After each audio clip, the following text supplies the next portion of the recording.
Everyone, welcome to episode number 87. Today we got Todd Bumgardner, and he's going to come on and talk about his work at Strength Faction.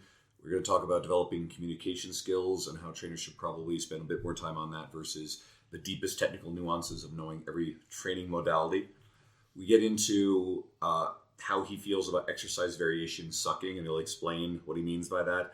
His preferred ideas on conditioning modalities. His experience with recovering from an injury and learning to do less, and advice for other people. And we get into discussion about reading, how he loves Faulkner, and a whole bunch of books that have to do with the devil. We'll explain. You just got to stick around and listen. Shut up and sit down.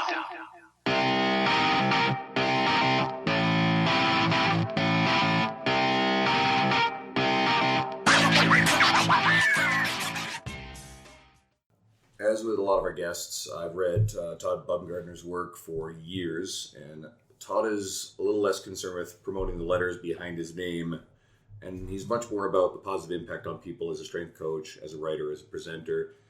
Todd will let you give us a quick rundown of your education, but Todd also co-founded and operates Strength Faction, so welcome to the podcast. Oh, thanks, guys. I appreciate you guys having me. I know you guys mentioned your lineup that you got going today, so to be sandwiched in between a couple of great folks, it's a privilege and an honor, so thank you. Yeah, tell us a little, just for our listeners' sake, tell us a little bit about kind of what you do, and then we kind of just shoot the shit for an hour. Sure, man. Yeah, so like you mentioned, like Andrew mentioned, I have we run a company called Strength Faction, and really to take it down to like a sentence, our whole goal with that company is to help fitness trainers fill in the gaps with all of the stuff that they didn't learn in school or through their certification. Because I think there's a lot of points of frustration out there that people expect. Like, they come out of school and they're like, oh man, it's really nice to know all these science words and all these big ideas, but applying them in the real world doesn't always work when you're going to train like a real client. And then same thing with certifications, and even just like the demands on life that comes from being a fitness trainer, so there's a lot of things that people don't account for, which is like having some freedom and how to manage your time, how to actually get clients, how to put all the pieces together. So we do that with a 17-week program that we run 3 times a year, and it's in a community-based format, and there's a lot of dialogue, and really driving people to talk in a civil manner is really one of our big goals, and it's been awesome to do that. And then my business partner and I, Chris Merritt, we co-own a gym in Dulles or Sterling, Virginia. You can determine the area code's the same. People use different names for the town. So, we do small group personal training mostly. So, essentially what happens is folks come in, go through a consultation with either Chris or I, movement assessment, really work on goals, getting a direction. And then from there, we individualize training. And then folks will schedule online. They come in. We have up to 8 clients an hour. And then we keep our coach to client ratio somewhere 1 to 4, 1 to 5. And we've got really honed in with our systems there. And it's allowed, Chris and I a lot of freedom to do other gigs. Like, we work with a full-time federal tactical law enforcement unit, and say that 5 times fast. And, yeah, it's cool. We work with some pretty cool dudes. And then travel and teach for Equinox. I was actually just up in Canada earlier this year, and I got to go to Canada later this year. So Where? Just Canada, man. It's a big, all the same. It's a big goddamn place. So where were you? I was just saying. I was my first trip into Canada. So I went to Toronto in February, and I got to go to Vancouver in October. Oh, so you get the big hitters. Yeah, big cities. I was going to. What was that thought? Of course, I had a thought, and I lost it there. You're talking about. Oh, I know what it was. So you obviously have this program, and you guys have been around since 2010. So you were in helping other trainers with the technical side of stuff and helping them with their businesses long before that sort of thing became popular. I don't know if you noticed that your spaces get a little crowded with some of the stuff that's happening now. We always make fun of this shit, and maybe that's just low-hanging fruit. But what do you think about what's going on right now with the popularity of people who probably haven't demonstrated much of their own success, but are now, business coaches, online coaches, teaching other trainers to be successful? Yeah, I think it's just a product of what word do I want to use? Guruism, probably. It's because it's. I think the folks that are starting those programs, they get linked up with with another coach, and then that coach tells them that the way to make money is to position yourself as an expert and then teach other people, and then it just like it transfers on down the line. I mean, I'm in a weird place with it because it's like, you know, we live in the West. It's a free market economy. Like, people can do whatever they want to make money. And like, you know, if you're going to go out and get after it, and far be it from me to tell you, do I think it's the most ethical or moral way to behave? No, I don't. And it's not something that I would do. I think you should have to demonstrate a certain level of mastery of at least some content area. And I think actually change your own circumstances in some ways before you go and start teaching other people. And I think what happens is it just becomes vacuous and it doesn't rest on any kind of foundation. And I think it collapses for these people. And it's like, and then they're left kind of empty. And then they're like, shit, well, what do I do now? Because it's going to run its course. And they're like, you know, no one's paying attention. I'm not really getting what I want to out of this. So I just think it's a really bad short-term play when the long-term play is to really develop yourself and develop a business for yourself that will actually sustain you rather than attacking things without, you know, having the knowledge and the foundation that you need to build. Well, and the one thing you actually said it really eloquently, considering we've like literally just hammered this, but like change your own circumstance, which before you start doing it, and like actually do it, not just like say you do it. Like, people know when your circumstances have changed. Oh yeah.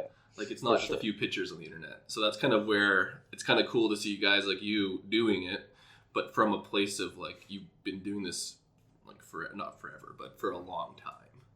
Yeah. And you're not selling the quick dream. I think the thing is like, and it's been cool because like the thing, even the people that, you know, that interact with us and are forward facing, I guess you would call it brand, if it's on social media or whatever it is they feel like we're telling them the truth and we're being honest. And that's really cool because when people come into the program and everything, it's just us telling you what we do. And then we update it, you know, each 17 weeks based on, oh shit, well, we're doing this better now. So now we change it. So I think it's important because it's so easy to have a lot of smoke blowing around all over the place these days because it's easy to do that on the internet, and it's easy to rent a car and stand in front of it and act like it's yours and do all kinds of shit like that. So, well, this is actually worth mentioning too. And as much as we do have a bit of fun with the kind of the modern incarnation of the guru business coach, a lot of fitness professionals, and you are very much in this realm, have for a very long time created products or information that was geared towards educating and making other trainers better. Dean Somerset and I worked for the same company for many years, and now we're under a different umbrella as independent contractors. And Dean taught continuing education courses throughout the whole thing, so he was constantly educating other trainers. Guys like Nick Tuminello, who I was just hanging out with in Spokane at an event, and he was a semi-recent guest, or Brett Contreras, or however many other of these people, they're all creating stuff that's actually geared towards helping other trainers get better. So this has always been a very reputable and positive thing. What we make fun of is just this one little new corner that's a little different. I help coaches turn into 6-figure business or 7-figure businesses, hashtag whatever bullshit. So right. I think it's really important that we don't lose sight of the fact that this is something that's been going on for a really long time. And the vast majority of it is incredible, right? I wouldn't be where I am without learning from all of these people that we've talked about. Oh, without a doubt. And I think it's positive, and it always started as a positive thing. It's just there's a lot more noise now because the barrier to entry is much lower. So it's like, you know, when folks like Cressy and those guys started and Robertson started putting out products like back in the early 2000s, no one knew how to do it. And the actual logistics to get it done were much more difficult then, and it's not so hard anymore. So there's just more noise, but I think it's mostly resoundingly positive. And I think honestly, you know, it's one of those situations where, you know, the cream rises to the top, you know, and there's also just not much we can do about folks that don't know what they're doing, putting out a product and doing stuff like that. It's like, hey, you're free to do that. You're free to do that. It's not what you should do, but you're free to do it. So how about this? What skills have you traditionally found that newer trainers, inexperienced trainers, that they're missing and need to develop to be successful? And has anything changed from when you guys started this in 2010 to what you're seeing right now? Sure. So first of all, I want to clarify something. We started the business in 2010. Strength Faction, that program didn't start until 2015. We had an iteration of it started in 2013. The whole thing got going in 2015. Okay, good. But I think there's a few things. I think it usually boils down to the most interesting problem that you have to solve at the time, right? So, and that's where you kind of get enamored. So when folks start learning this stuff, what are the biggest problems that they have to solve? It's usually learning how to teach somebody how to do something and learning how to write a program. And so people get enamored with X's and O's and they throw all of themselves at that, which isn't necessarily a bad thing. But they miss out on, and it sucks to, I just feel, because it's really cliched right now, but they miss out on the communication piece. They don't learn how to talk to people, and they don't learn how to listen to people, and they don't learn how to figure out how to actually help someone set a goal and then direct action towards that goal. And I think those are the big pieces where folks miss in school and in the certifications, because they don't teach you that. They teach you, what muscle inserts where, and they teach you a bunch of other stuff like that, where it's just like, man, I have a master's degree. I haven't thought about that shit since 2010. You know what I mean? Like it just doesn't matter. I mean, it does. I mean, don't get me wrong. I think basic scientific knowledge is important because it's easier for you to tell what's bullshit and what isn't. But I don't think folks learn enough about communication unless they have some kind of background in it and really how to help people set goals. And I think the other thing is learning how to manage themselves. Like, what are you actually trying to do? Why are you trying to do it? And how are you going to direct your efforts towards that? I think those are the two big glaring holes, because there's a, and I'll say one more thing, how to synthesize information, because there's a bunch of information out there. And it's like, well, how do you take all of that we all have access to now and turn it into something useful? And I think when people develop those three skill sets, I think they do really, really well. I think you can see that, especially in a lot of people who are really successful in the industry. I think Mark Fisher is a great example at a high level. I think a guy like Luke Hosevar is a good example of that, where the communication skills are just off the charts. The way that they are with people is really great. Yeah, for sure. Yeah. Well, it's funny because like even when I could think back to like our trainer certification, like we didn't learn like anything. So like when you say like, oh, I'll fill in the gaps, like there's so many gaps to fill. Oh, there is. And you end up, like, we talked about business coaching and all this shit, but like the stuff that you're teaching in terms of like communication, that's not sexy. It's like us selling nutrition advice. That's not sexy. It's like not sexy to talk about, like, hey, you got to be good with people. Yeah.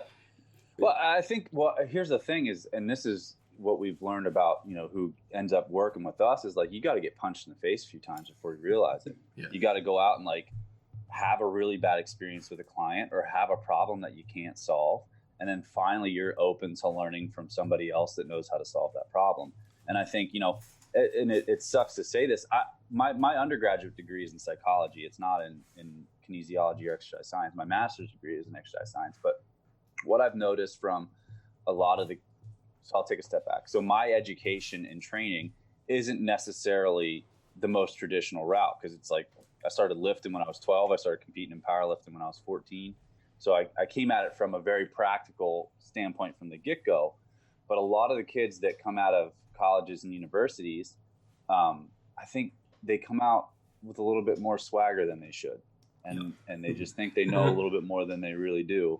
And it takes a minute for them to go out and like have to actually train someone and be like, oh shit, I don't actually know what I'm supposed to do right now. So I think it just takes a minute. And there are a lot of people that are set up with the right mindset from the get-go, but it just seems to trend not in that direction. What is it? There's no one more confident or sure of themselves than a freshly minted trainer in our industry. Fair enough. I think that's a fair assessment. Well, and even just experience in their own training. Like, let's just say some of these people come out of university, a 4-year undergrad, like they're 21 years old, some of them 22 years old, like with a training age of 2. Exactly. Well, that's the thing that's strange to me now is like, I've talked to so many folks over the past couple of years. It's like, I don't know what else to do. I've been lifting weights since I was 12 years old. It's just, I don't know what else to do. And it's very interesting because there's folks that get into this industry and start working as a trainer, and they started lifting weights when they were 19. Yeah. And then they started working as a trainer when they were 22. So it's just a weird disparity. I don't know that it's necessarily a bad thing, but it's just like, it's very strange because like it's a real big part of my identity. So it's like, it makes sense, but it's not like that anymore. Well, it's weird too, because like I have a very similar background. Like I was a teacher before all this, but like I lifted my whole life. Andrew's lifted his whole life. I powerlifted, played football, but we almost had it's not a bad thing to have these bad experiences, but we probably lifted like shit for a long time. And like I would probably assume you did too. So some of these new kids don't have that shitty background, but I think that shitty background is what's made us good because we have that time in shit. Sure. You know what I mean? Like lifting in full extension and all this stuff. That's awesome. I had a Joe Weider bench that my dad bought for me when I would have been about 13. It's in the basement. Fucked around with it a fair bit.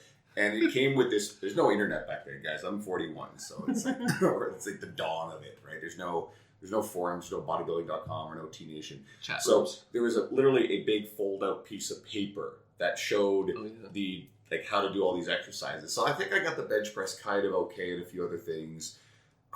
I definitely wasn't squatting. There wasn't any rack down there, so I wasn't screwing around with that stuff or deadlifting at all when I was younger. And then I got a bit more serious this stuff as I got into university. But I remember those days. And no, there was no formal teaching or education. No one I grew up around knew what they were doing with lifting weights. So. But we don't. I find like maybe I'm just trashing people out of school, but like when you like learn how to be a trainer before you like were a lifter, you're almost like too trainery, if that makes sense. Like you're like you have to lift with your like because they learned about the anatomy, like you said, like your bicep inserts here, and you do this with the curl. It's just like some of that shit just doesn't matter, but it does matter if that's all you know. Right, exactly. It's like trying to take a very sliver of a solution and apply it to like a whole problem. It's like you try to take this and just slap it all over everything, and it's much broader than that, you know. And I think it even I'm gonna use the word empathy, not in the term like so much emotionally, but so much as like similar level of experience. So it's just like, you know, there's the old coach's mantras like you don't try to have anybody do anything that you haven't done before. And it's like, well, you have a deeper level of understanding. Like I know what it feels like to pull a shitty deadlift and crank my back and have a real bad time with that. So it's like I can actually put myself in that position with someone else and actually make sure that it doesn't happen because I have a deeper level of understanding. I think, you know, just going back to like talking about lifting shitty for a long time but just having that general experience of like, oh, it helps you level with people a lot more for sure. I was going to say two things real quick. One is I think people who have life experience often tend to make fairly good trainers. Not much life experience, not so much. But I have this thing. I actually feel like power lifters, on average, seem to have a really good foundation to turn around, understand movement, and become good coaches. I'm not so confident that bodybuilders turn out to be great personal trainers. All too often, they're not suitable for it at all. I think it's tougher to level, right? Because your priorities are so different. Like where I think as a power lifter, and maybe I'm biased because that's how I grew up, but you're I don't know what word I want to use. You're kind of more in line. I just think it's just a priority thing with other regular people. Whereas like a bodybuilder, you have to be so disciplined and so like eating in a very specific way and hitting macros and doing all these things and eating out of Tupperware.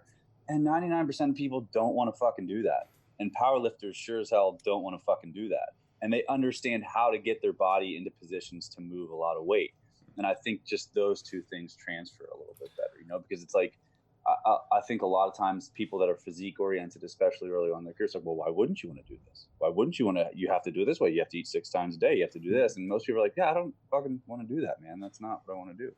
I think it's tough for people to cross that bridge. I think here's another aspect of it too is, well, powerlifting is still based in physics. I mean, you're fighting gravity, you biomechanics, like that stuff.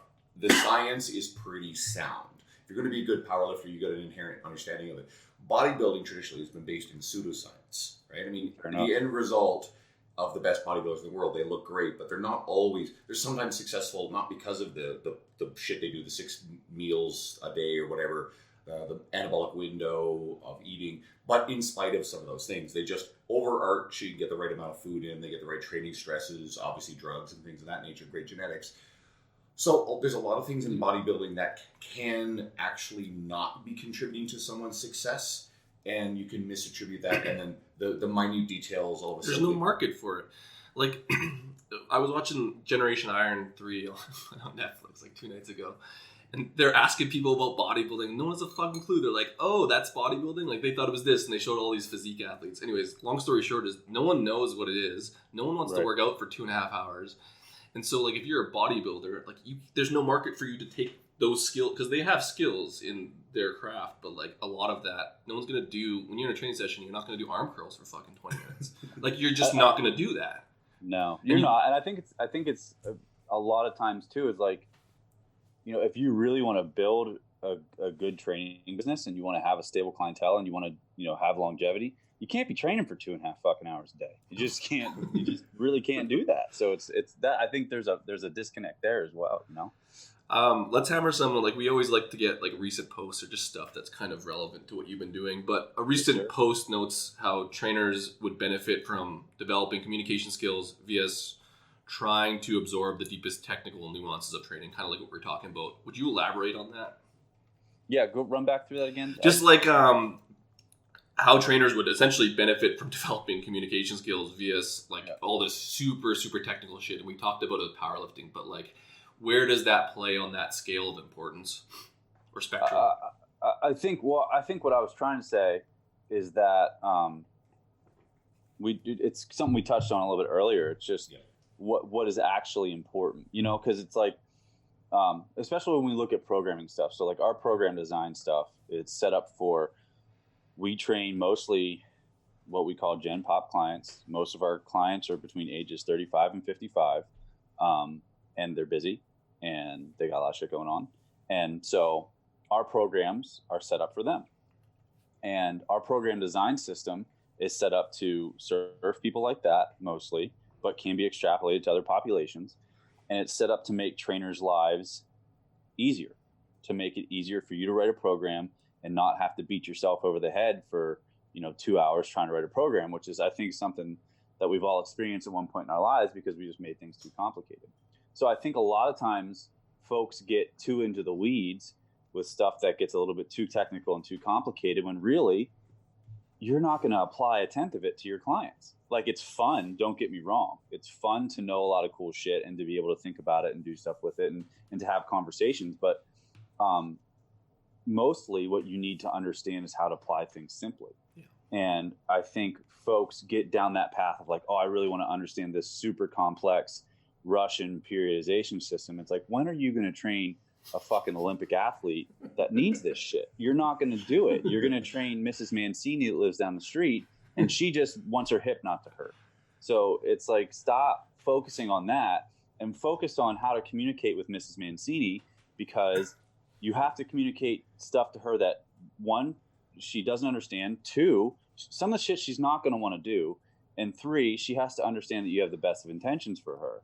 And when you can develop those skill sets rather than worrying about this super complex physiological shit, you'll have a lot better life and career. And that's really just the message. Mrs. Mancini's doing daily maxes. Okay, so is Mrs. Mancini your fictitious archetype that you always use? Because Mark Fisher has Mrs. Rosini.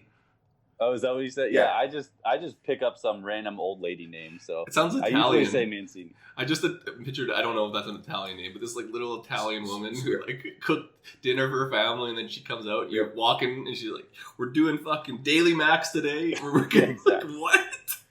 First training session.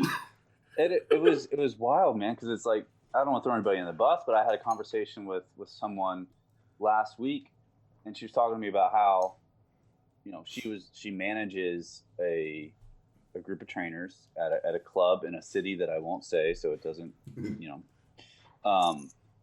and she's talking about applying Cal Dietz principles to their general pop clients. And I'm like, what the fuck are you doing, man? Like, no, they don't need that. They don't need to understand triphasic principles. They don't need to do that shit. They need to show the fuck up. Like, get them to come to the gym. And you're winning, man. Like, so I think that's what I'm trying to say. Well, I run into that even sometimes because the realm in which I deal with, like, a lot of people are like PRI oriented or DNS or whatever. Like, and I've taken all that stuff, but like, I think being a teacher helped because all that shit doesn't matter because no one gives a shit about PRI. I look at it as like, if you're looking at it as a trainer for like how you're going to integrate everything in the training, you're already looking at it wrong. It's just a lens. And that lens is used so that you can distill it into whatever you're going to do it, but it needs to be more principle based than specifics of whatever modality. Triphasic being the perfect example. Like if you distill it for general pop, they just need to lift heavier with eccentrics and then maybe do a little bit of fast things, and then that's it. And you're like, oh sweet, there's triphasic training. Like you don't need to do Cal Leads fucking football triphasic. Yeah. With my clients, 8 blocks. I make sure the experience is fun. I make sure it is relationship based and it is fun. And guess what? You will go all over my social media and you will see some really freakishly strong everyday people. I just posted a video yesterday. I got 2 clients. They're these 2 girls that trade together. They're both moms. They're both in their 30s.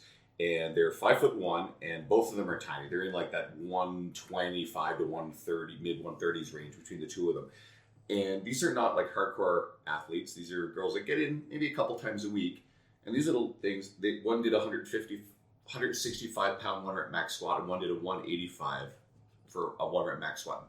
Both sub-parallel, hip socket was low. They were excited, they loved it, they squat really well, so I'm comfortable letting them do that stuff. And they fucking had fun with it, right?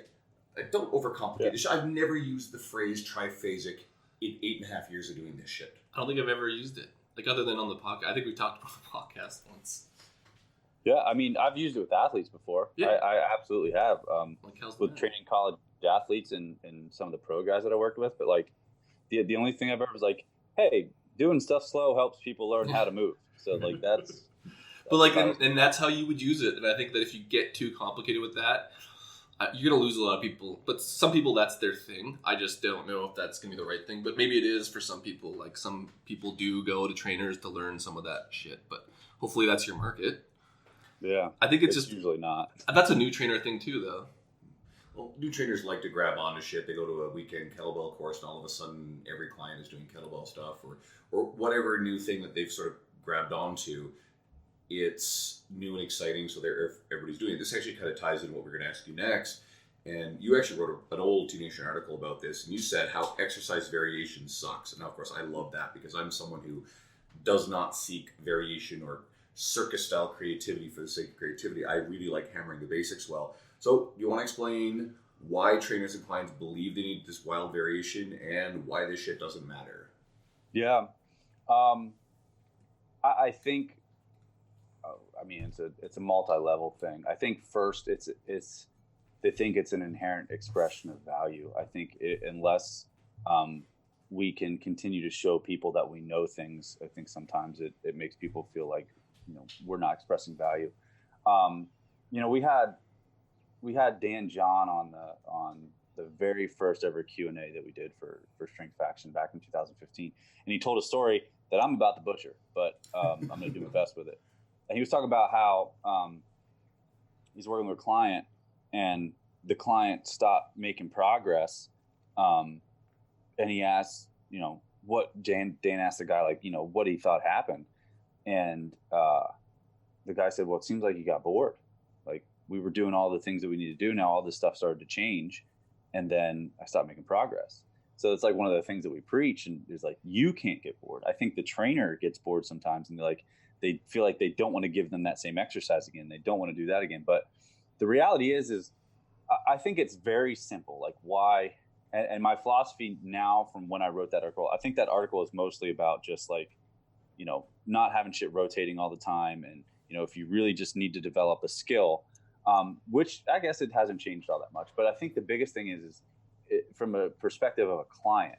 I wrote that article more for us as lifters, but for the perspective of a trainer working with a client, it's really tough to get them to train with intensity if they have to learn something new all the time. Yeah. And if you want to get results, you got to train with some intensity. So if you're constantly changing shit, it's real tough to express intensity from a week to week basis, because you have to figure your things out again. You have to feel competent before you're going to let yourself cut loose. So I just don't think there's a point in doing that, because, if people are enjoy coming to enjoy being around you, if they're getting results, they're happy. You know what I mean? There might be a point where they're like, oh man, this squat, why do we keep doing this squat, blah, blah, blah. And most of the time, if you have a good reason, they'll be fine with it. And second of all, it's like, okay, well, how can you change that a little bit so it isn't so monotonous for them? But I think the reality is just like, it's that simple. It's like, if you keep changing shit, people can't train with intensity. I was going to say, I've been doing the basics with a lot of my clients for a really long time. I think one of the things that keeps them really excited and interested is if they're always getting stronger at stuff, Yeah. even if it's incremental. Very little that I've ever witnessed in all this stuff that I've ever done matters more to most people than, and it's not necessarily always 1 rep max personal best, because there's an inherent risk versus reward with that kind of stuff. And I think trainers who are always doing that stuff, that's kind of dangerous. You got to be careful. But if they're always getting stronger and noticing that, hey, fuck, you just did with a weight that you did for 5 reps, now you've done it for 8 reps. You can't fake, as long as the form is consistent, you can't fake that. You can't fake someone going from 0 chin-ups to doing 2. Exactly. So that's legit stuff. And I talk to my people a lot about these kind of concepts. Another thing for trainers, if you are worried about not using enough variety, I will say to my clients, like, I'm trying to teach you guys to be functionally independent so you can exist without me. Exactly. If you get so much value from our relationship, from the accountability, from always working on progression, that you want to stay with me medium long term, that's great. But I am not going to change up and have you standing on Bosu balls with one leg with whatever the fuck bullshit on your head. And I'm not going to do the cuckoo creative stuff just to add novelty for the sake of novelty. I'm going to work on the basics, but I'm also make sure that they understand, let me know what you want and I will make sure we get it done. Yeah. And that's a maturity level thing, man. And that's just having maturity as a person and as a trainer. And I forget which one you mentioned it, but it's like people with life experience usually make better trainers. It's because like, well, you can fucking relate. Like it's just, that's really it.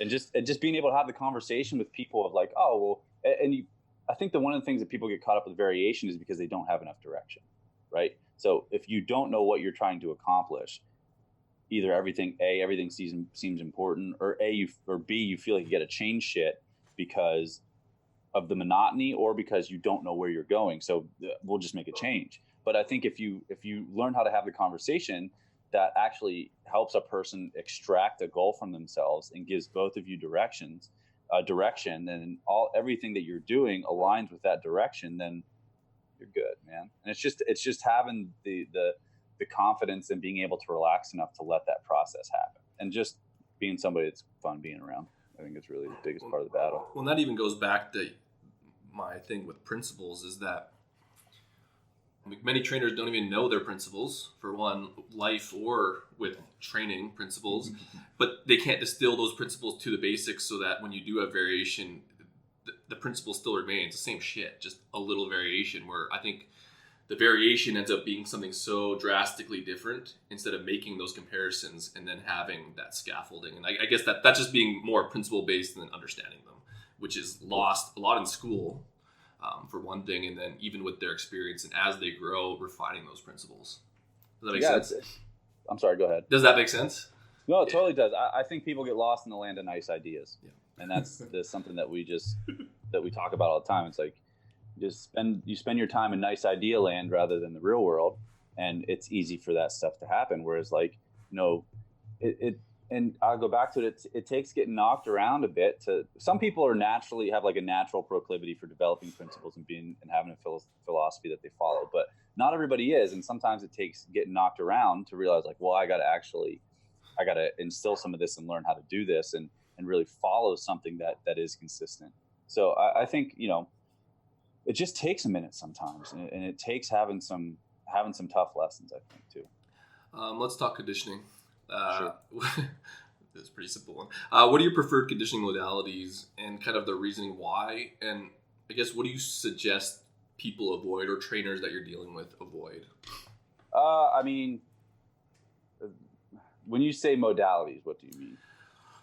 Like just types of conditioning, because it's easy to just generalize conditioning, but like what are some bad things and what are some good things that you can do in those realms that are going to be like low-hanging fruit for trainers, and which they kind of avoid essentially? I'll use an example, like Aerodyne bikes versus high rep box jumping. Oh, for sure. Yeah.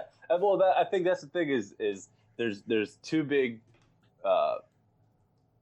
there's a few things. It's like safe, fun, and fits. Like, is it safe? Like that. Is it going to be fun for the person? Does it fit where they are currently at from a fitness level? And does it fit for what they're trying to accomplish? And I think if you kind of follow something like that, you end up in a pretty good place. So, you know, we have folks, when folks first come into our gym, we get a quick resting heart rate on them. Now, it's not the most accurate resting heart rate in the world. We'd much rather have them do it like first thing in the morning at their house, you know. So I know it's a different environment. There's some white coat syndrome that might be going on. There's a lot of variables and all that kind of stuff, but we get that. So we at least know where, hey, is this person kind of in a safe place, or is their heart rate too high for us to do too much? Because we've had some wild ass heart rates when people have come in. It's been kind of scary, actually. It's like you're in like the cardiac output zone and you're laying down, man. So something's not right. So, but I think we follow basic interval training with safe implements, and we do some steady state cardiac output type stuff based on movement circuits that will develop some kind of skill. And that's really how we focus pretty much everything. So our folks, when they do a little bit of conditioning at the end of their strength training, and whether they do it at one of our conditioning classes, it all kind of follows the same paradigm. And we really just work through the week with as much as we can following the neural metabolic continuum. So like our conditioning at the beginning of a week, a little bit more intensity, a little bit shorter work intervals, longer rest intervals, balances out during the middle of the week. Towards the end, we extend it all and get a little bit more metabolic, and then reset at the end of next week. So I think the biggest thing is just finding out where somebody is at a fitness level. Does it fit their goals? We have some folks that don't do any conditioning because it just like doesn't fit for them. And we have some folks, like we have a guy that's just started coming to us, and he's doing like a century ride on his fucking bike. It's like, well, you do enough, so let's lift some weights and make sure that you're moving all right, and then you can go do your thing on your bike. I think the biggest thing is keeping those things into account, like what's the total training volume for the person, and what is their stress level outside of that, because I think it really matters, because it's like, you know, so like we got this one guy, he's got a stressful job. This is going to sound eerily familiar to everybody that's ever trained someone. Stressful job. He's got a family, not a lot of time, very high tension guy, and he also smokes. So it's like he smokes. That's what he does. Motherfucker's not going to quit. So so we do high tension lifting.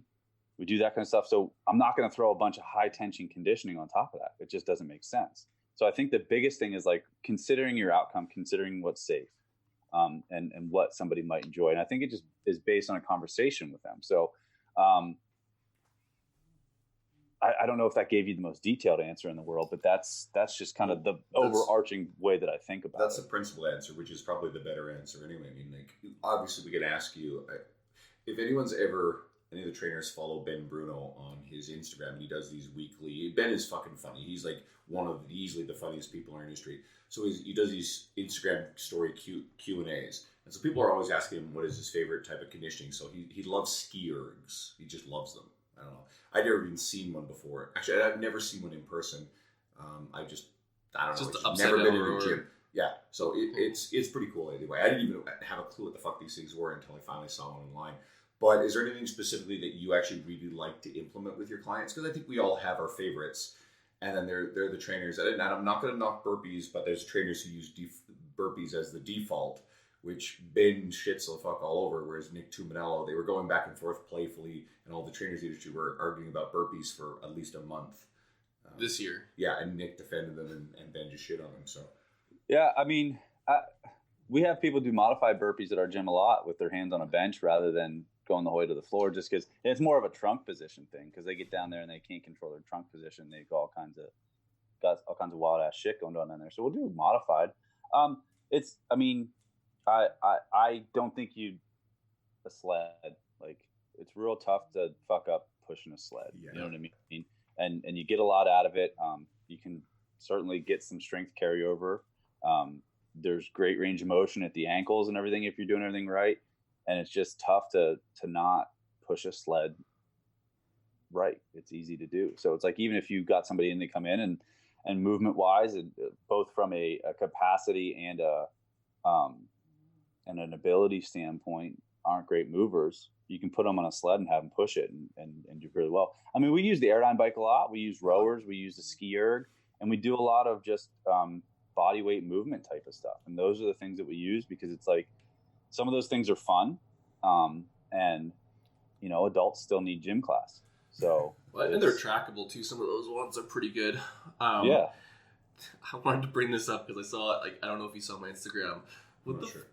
This has not. Well, it kind of has something to do. The piece of equipment where you hold on the rails and your fucking feet go side to side. Oh, those weird. They're ellipticals, but it's not like. What is that? And like, does it actually do anything? I have no. Like, I was on it and it felt like I was floating through like space. Like, there's no. I don't even know what you're talking about. It has the 2 feet and they glide side to side, and like you end up like swaying. Anyways, I have to figure it out because I've seen shit like that. There's just some weird shit. Like, so we're just talking about conditioning stuff. There's some weird. Cause I just recently got a gym pass because I have a private studio. I need to get out of the house. Need some more stuff, and then I go there. I haven't been in the gym for like 10 years.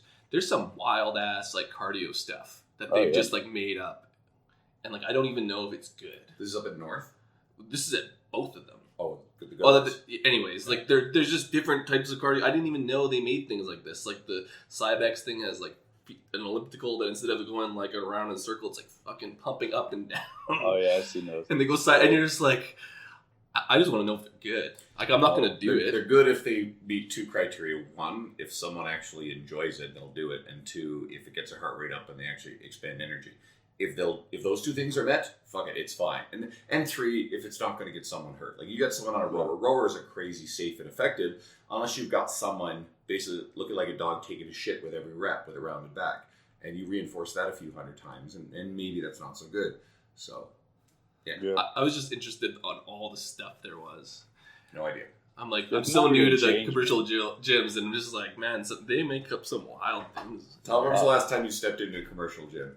Oh, I go into all them all the time. I mean, I rarely train there. I mean, I go into Equinox all the time. So they'll probably have all that shit. Equinox, they have a lot of shit. Equinox does a decent job though, man. I mean, no, in a good way. They bring a lot of equipment in. Like, they do a lot of good stuff. I mean, they're very committed to developing their trainers and putting out a good product. And in another commercial gym, man, it's been a while. What I do is I'll go into Equinox on the day before I present, and I'll work out and I'll watch, and just to get material for so I can not only relate to the trainers that I'm about to teach, but also be like, hey, because it's funny because it's always the ones that I see doing the wild shit that fail to show up to my workshops, right? Because it's like, it's the good folks keep getting better and they invest in that kind of stuff, and so it's interesting, but it's just even funny to watch some of the shit that people do, but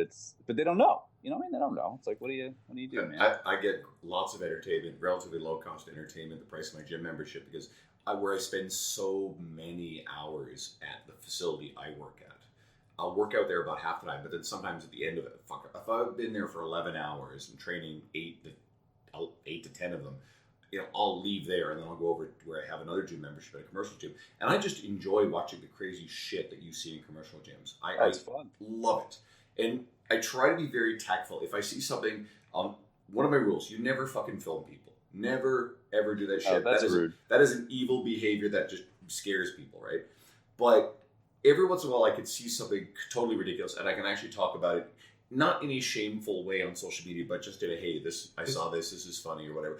Or there are certain types of douchebags, the people in the gyms that really are a problem. Those people are fair fucking game. The ones who actually make the new people feel intimidated. Oh yeah, you know what it is though? I haven't been to gym like I haven't been in a commercial gym for so long, and I always trained at the university when I was in football, and it's been a long time. Gym culture has changed quite a bit. Like, there's a lot more phones, there's a lot more females lifting, which is great. But then with that, I think the dudes got douchier, because they weren't always douchier. Because like douchey was kind of normal. Like, if you were in a gym before, you're just a meathead for the most part, or like older, trying to stay in shape. It's kind of almost switched where it's like the dudes are trying to show off with the girls. There's more girls to show off, so the dudes are more douchier. Way more tattoos. Like, it's changed, man. You see that stuff.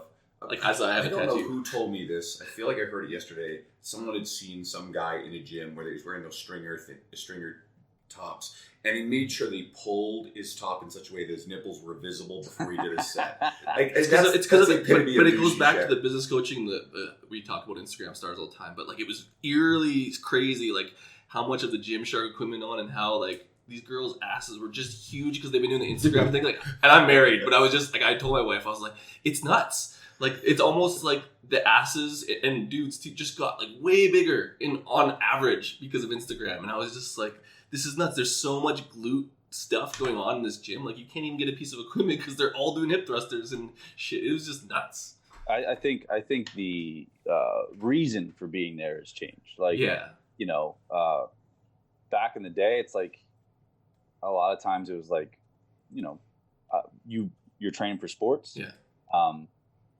You wanted to change something about yourself, or you know, especially something I've noticed about powerlifting is like a lot of folks were, you know, and I'm not saying this is a slight, so let me just preface that, but like, we're very introverted and maybe had a hard time socially. So it's like the gym was a place to go and get some of that out and actually talk to people, meet people. And I just think the priorities for being in a commercial gym now have changed a little bit. I don't think it's quite like that. And it's not good or bad. Like, it's on it's probably a net positive. Like, there's more people working out. It was just, I just couldn't believe it in a good way. I was like, I guess I'm the weird one because I'm like the old guy trying to like lift iron, and I don't have these stringers, and no, I didn't have my. It has an aspect of a social. The tight pants, like I needed it. Anything that isn't hurting people, that is getting more people physically active, is a net positive. I mean, I'll even and CrossFit's such low hanging fruit; it's easy to pick on them. But I actually think there's a lot of really good things that CrossFit do. And it seems like they're evolving, at least cognizant of the fact that some of their traditional programming stuff had some flaws in it. But it seems like they're getting better and better with the stuff. People are more aware. But I still think that CrossFit is a fantastic thing that is putting barbells in hands and getting people off the couches. It gets people interested. I was even speaking more to just the cultural stuff. Like, there were so many people filming, like rockstar filming. Like, you know, when you do like the circle around and stuff. I was just like, I'm not even joking. But it was just cool to see like how things have changed, and neither in a good or bad way. It's just like powerlifters have been filming themselves for years, but not like, it wasn't like a thing for Instagram, and now it is. No. It was like, look how bad you fucking sucked on that. And now it's like, get out of my fucking camera. I need to get this on Instagram. And that powerlifters are probably the worst for it now, except for they're usually good at filming themselves. But then they get pissed off when someone runs in front of their camera, which, like, how are you supposed to know their camera's there? I wrote this a while ago when I first started training at Evolve, and I think this is actually really kind of a cool point. The powerlifters especially are filming everything. So as a trainer, there is always the chance that I could be caught in the background of someone's video that's on Instagram, which, as a trainer, I really believe you always want to be conscious of how other people perceive you. There are some things, I'm a bit of a hard ass about this. I hate seeing trainers sitting down. In a commercial gym, it sets the tone that you're lazy.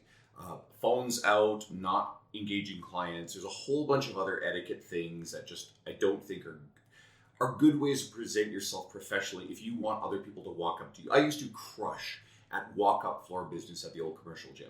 Why? Because I made sure that no one ever saw me doing these kind of things. So if I could get caught in the background of video at any given time, which I think is true of any commercial gym, any strength gym now, then it's a good incentive to make sure that you're not always picking your nose or, sitting. I was in a commercial gym just this week, and I watched this guy twice, 2 days in a row actually, a trainer. He was sitting on a box. His client was doing something. He had his phone in his hand, and I watched him, and he was in that phone for probably about a minute, and he did not engage, interact with, or say anything to the client. And I'm looking at this going, why would anyone want to train with this person? And he's experienced, and I think he's probably technically a fairly good trainer. But that just immediately to me is like, well, this is not someone who, you're wasting your fucking client's time. So being cognizant of this kind of stuff actually is a really good thing for anyone who is trying to get started. If you own your own facility and it's just you and your clients in there and you got the phone out, whatever, I don't think it's, no one else is watching, but your client is still experiencing it too. So they're going to turn around and they might like you, but they might not refer other people to you. So thoughts on that? That's Andrew's main go-to, FYI. Like, there's a few things Andrew feels really strongly about, and that's one of them. Like, don't be a piece of shit because someone's filming something. It actually happens all the time, and I don't even know how we got on this. But I see videos all the time of other people in Edmonton lifting, and I'll like see Chris or I'll see you, and I'll like tag you in it. But it's just like crazy because like you can. There's always a way to find out what people are doing. And I'm never doing stupid shit in the background. No, no, ever. And if you did, I would fucking save it. Of course, I would save it and use it forever. Blackmail. No, I agree, man. I agree. I think even the stuff that we put out of our clients doing things like just everything's gonna look good or we're not gonna put it out. And I mean, it's when I say that, I mean obviously there's gonna be some variation off of what everybody thinks is good form, but it's like especially if it's something that's very challenging, but where everything is, you have to have a good forward facing image. Like you just have to, and it doesn't have to be fake, but I think, you also have to think about the environment that you're trying to create, and it's like, I want people to walk into our environment and feel like they have some energy and feel like they're there to do something. So if I'm sitting around being a lazy ass the whole time, like it's not good for anybody for me to do that. It's certainly not good for my mindset either. So I'm with you 100%. Cool. So there was one thing I picked up on just because I went through a lot of your media stuff just for ideas for this. And you've experienced recovering from an injury and having to deal with doing less than you're used to being able to. So, and I thought this is something that a lot of people encounter. And I was wondering if you could elaborate on that experience and any thought on anyone else who's dealing with it or, mentally preparing yourself for having to set those kind of limits. Yeah, I mean, the acceptance piece, it wasn't as difficult as I thought it was, because I thought it would be, because I think it just opened me up to doing different things and training in a different way. And I think that's really the take of it. And it's like, the cliche, it's like, well, you do what you can with what you have. And, well, I'm probably not going to be a 600-pound deadlifter anymore. It's just probably not going to happen. And that's fine. And I think the biggest thing is just shifting your priorities and letting it open you up to other things. So it's like, for a very long time, I was focused on being really, really, really strong and not being all that heavy. And it made me very narrow. So I think that it was actually a gift to like, hey, my hip got banged up, my shoulder got banged up, to really open me up to explore different avenues of training and different avenues in different parts of my life. So I think honestly, it was a very big net positive for me. It sucks to have your hip hurt, don't get me wrong. And it also is real tough. Like, I've been able to dunk a basketball since I was in 8th grade, and to go and try to do that, and you're like, fuck, you can't jump anymore, man. Like, you're not that good at that shit anymore. It was a weird experience, but it was just like, okay, well, that's where I'm at. What can I do with this? And how do I direct myself in a way that's positive? And it's like, where do I put my energy? Because it's like, it's not going to be deadlifting 700, because I looked at what it took to get me to 615, and I was like, oh, if I do that to get to 700, I'm going to die. Yeah. Like, this isn't going to be fun. And just being honest with yourself. And I think I sat back and I took a look at my priorities, and it's like, hey, I have essentially 3 to 4 businesses that I run. I'm in my 30s. I really like to hunt and fish. I really like to be outside. I have other things I want to do. It's like, if I can stay strong enough and I move well enough and I look good enough to not feel like a piece of shit, like, that's good for me. And I was just actually talking with a client the other day, because I reposted something from a couple years ago. Did you ever hear the tactical strength challenge, the strong first thing? No.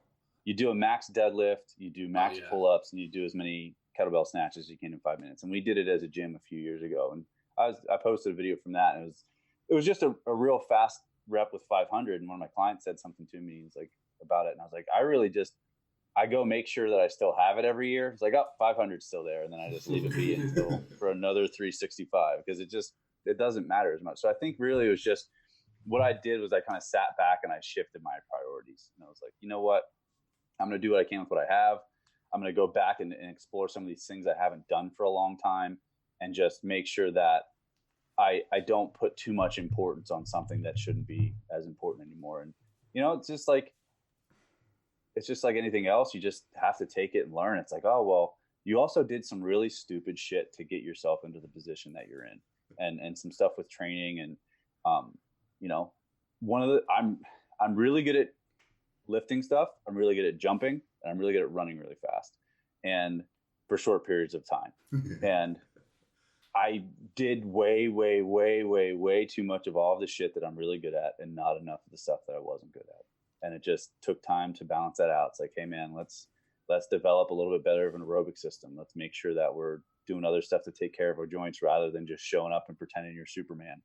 And I think that's really just how I was able to accept it and redirect it. It's like, because I think we get caught up in some of those identities where it's like, well, yeah. I'm not a super duper strong guy anymore. It's like, so fucking what? Like, it doesn't matter. It's basically my life. Yeah. Like literally college athlete, ran way too fast, did so much stupid shit, went right to powerlifting, broke myself, but I got that 700 deadlift. Yeah, exactly. But like, I even look back now and I'm like, I don't even know if I still have it. And then to even get more than that, I'm like, fuck that. Like, it just takes so long to like lift in those upper echelons. You got to stay at pretty high intensity for a long time, and it fucking sucks. And I've only recently come to that conclusion that I don't need it anymore. Yeah. And now I look at it like, there's no way in hell I'm gonna even try. If anything, I'm just gonna do what you did. Like, yeah, I'll see if I have something, but I'm not training for it. Yeah, the way that you direct yourself is like, you have to, like, we get really short term where we think it's like, I see all these guys talking about like, and even like looking at some of the guys that were really around in powerlifting when I was still trying to compete and doing a lot of things, is the sacrifices that they were making to be able to do the things that they did. And they were living as if they weren't going to live very long. And the reality is I would much rather live a long life. And I see some of the stuff that these guys go through, like fucking liver failure, like having pretty much every joint in their goddamn body replaced. And it's like, dude, if you're going to live, like, your quality of life later in life is going to be really, really, really bad. And I for one, I like being strong. I like looking strong. I want to be useful, but I also don't want to feel like absolute hell when I'm 80, you know? So, which is probably going to happen anyway, but I don't want to make it any worse than it already is. So I just think it's like, you got to think about the long game too, man. You got to think about that, because in the Western world, the good chance is we're going to be around for a while. So you got to think like that too. I've been reading some stuff recently that goes into, I'm trying to remember what book it was. Shit, but it's one of a handful of books. That's not important. What is important is the expectation of our quality of life and our longevity may really grow a lot in the not terribly distant future. Right? I mean, who knows? We may be within a few generations looking at humans who are living to be 150. And as we get into 60 and 70, we're not in decline, but actually, getting healthier and healthier. Now, this stuff sounds completely ludicrous because of what we're used to growing up. But this actually may be the reality in a couple of generations. So yes, you fuck yourself up in your 30s. It might be a long ride of shitty stuff. It's been a long ride. I can just even thinking about resource allocation. If you want to think about it from an economic standpoint, it's like you're going to spend a lot of time and money making sure that your back, your hip, and your shoulder doesn't hurt when you could be spending that time and money on something else. You know, so yeah, that's what this book was about. I'm trying to remember what the hell it was, but it was actually about the financial side of what the future kind of brings for us. So, but it leads into, because I saw you recently just posting about reading Faulkner, which seems to be a big thing for you. So, what has reading Faulkner done for you? And do you have any other recommendations for reading for people? Just enjoy it. I think it's okay to just read something because you like it sometimes, you know. And I think he's up there for me. He's not my favorite author, but I've read a lot of them in my life. And I think just enjoying really good, beautiful writing is something that's important for people, and it is for me, and something that's just poignant and strikes you when you read it. And it's certainly helped that. It's certainly helped me as a writer if I want to look at something pragmatic. But it's nice to just, like, when I posted that the other day, I was sitting on my back porch. I was drinking a glass of wine. My dog was sitting beside me, and I was reading hunting stories that I could relate to, but also struck me in a very different way. And it's nice to just take a break sometimes rather than always trying to read something that's going to drive you in a certain direction. I think it's really helped me that way. But just like, you know, a lot of people in our industry, they realize the value of writing, and they want to be good at it. And reading people that are much better than you helps with that, you know? So I think it's really just been that, man. You just sit back and it gives you an opportunity to appreciate something that's an art. And I think that's something that, you know, that we have to do, because if we don't, we're boring. And I think that that's one of the things that, especially if there's one message that a younger trainer can listen to this and take away from a bunch of crotchety old fuckers sitting around bitching, is that, don't be boring. And if you're monolithic, you're boring. And being able to read something like Faulkner and appreciate it, understanding something about cuisine and how to cook, knowing something about music, knowing something about all these different areas, it's just, first of all, it just gives you more raw materials to think with and more connections to make. And second of all, it makes you easier to relate to. So I think that's, really it in a nutshell.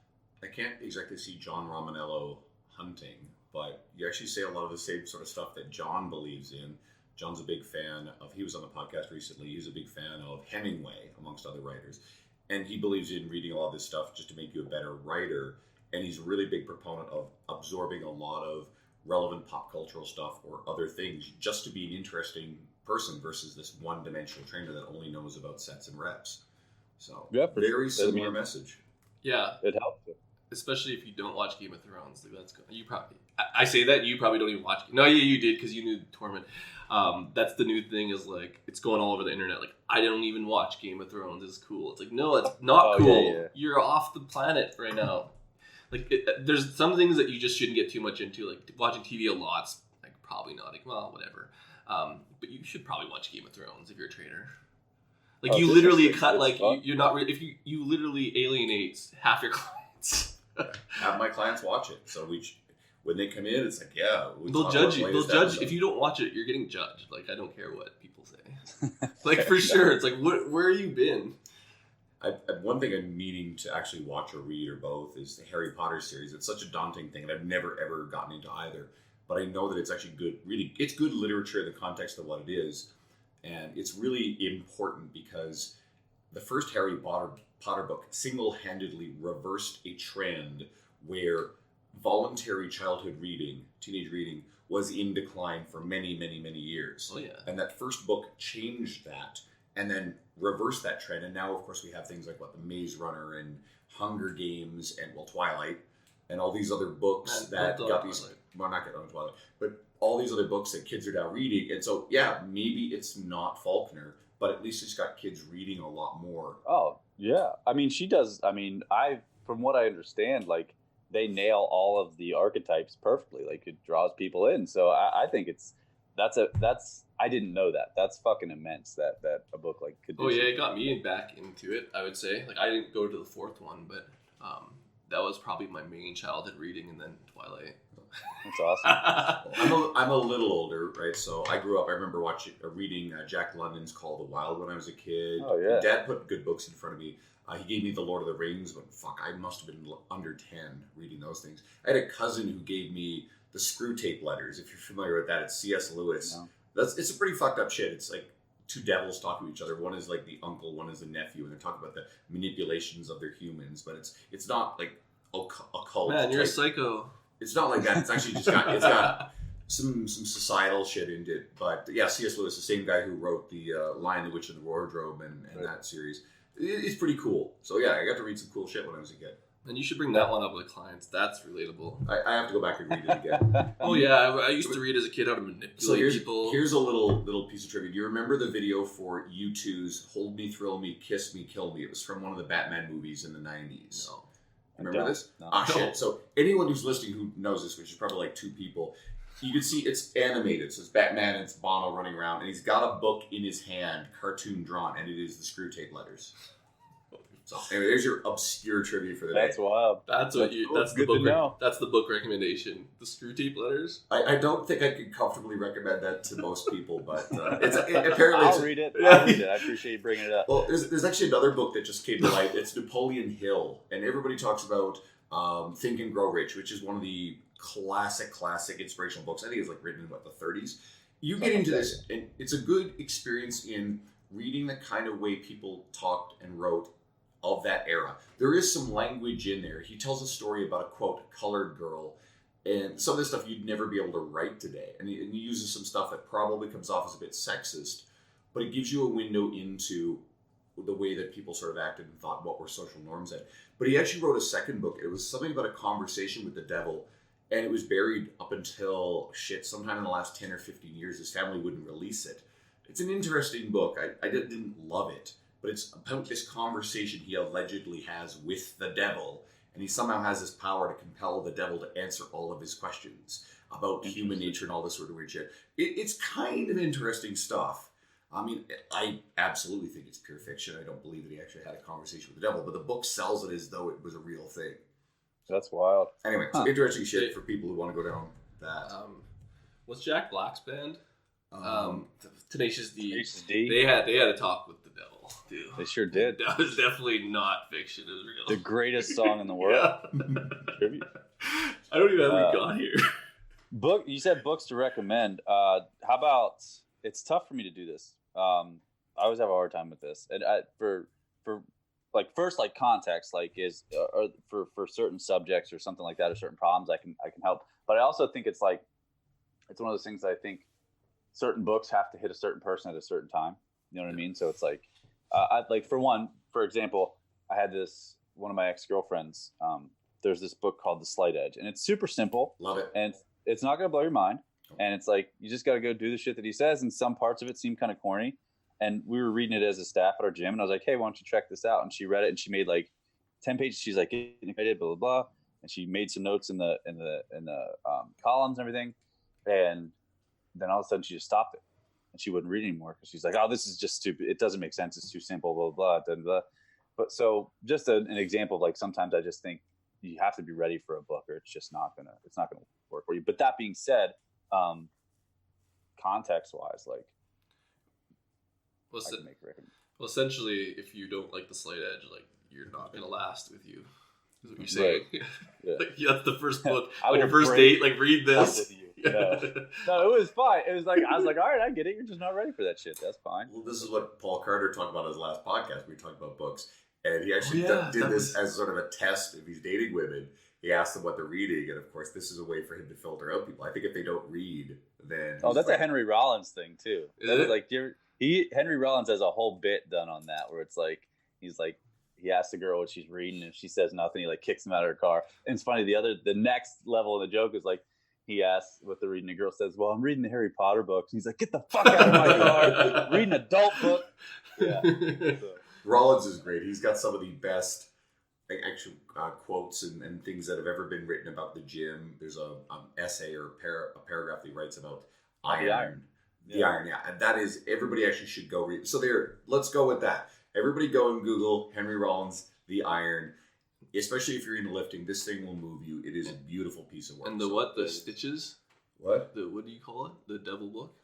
I'm not going to recommend that recommend it. What is it? The Screw Tape Letters. Screw Tape Letters. I'm fucking go read it. I'm going to read it just to have some insight onto your childhood because it'll answer a lot of I'm going to check it out too. That sounds interesting to me. I mean, it's C.S. Lewis, right? Lewis is a classic writer, so. I was going to say, let's end here. Where can our listeners find you online and on social media? Kind of where's the best place to find all your resources? Yeah, man. So, the Strength Faction Instagram is just at Strength Faction. My personal Instagram is at BumTodd, and that's mostly just like that's random ass shit. I don't know, BumTodd valuable, but that BumTodd. And then our website is strengthfaction.com. So those are the easiest places to find me. My email, if you are so inclined, is Todd@BeyondStrengthPerformance.com. It's not BumTodd. That's Strength. That's just Todd. I love when people have good. It's like I can't change mine. It's like Guido Power, but it's just like you can tell an insight to where my life was at that time. You were obviously a bum at that point. I've been a bum most of my life, man. That's just how it is. All right, this was fun, man. I'm really glad. It's been a really long time. Like Todd's one of these names I always remember seeing on T Nation. Be like, oh yeah, man, like all these guys are all these like high level writers and stuff, and actually to have gotten to interview and talk to a lot of you guys is beyond cool. Like that is something that means a lot to me. And I also want to make sure that anyone who's listening to this, again, go check out what Todd is doing, because we want to let you guys, the listener, find our guests, because they are doing good things. They've been doing good things for a long time. They've been successful helping people. So if you're a trainer, you can learn some stuff. Or if you are enthusiasts, you can still pick up on really valuable stuff, because a lot of this stuff at the end of the day is geared towards making the end user better. It's not just only for trainers. Cool. So thanks for coming on, I brother. appreciate you guys having me, man. And I really appreciate what you just said, man. I don't know, just writing articles, dude. So I appreciate you saying that and taking the time to read them. And thank you guys for having me on, because I'm sure you guys are better at this than I am. So thanks so much. I'll go with that. See you, buddy. Shut up and sit down.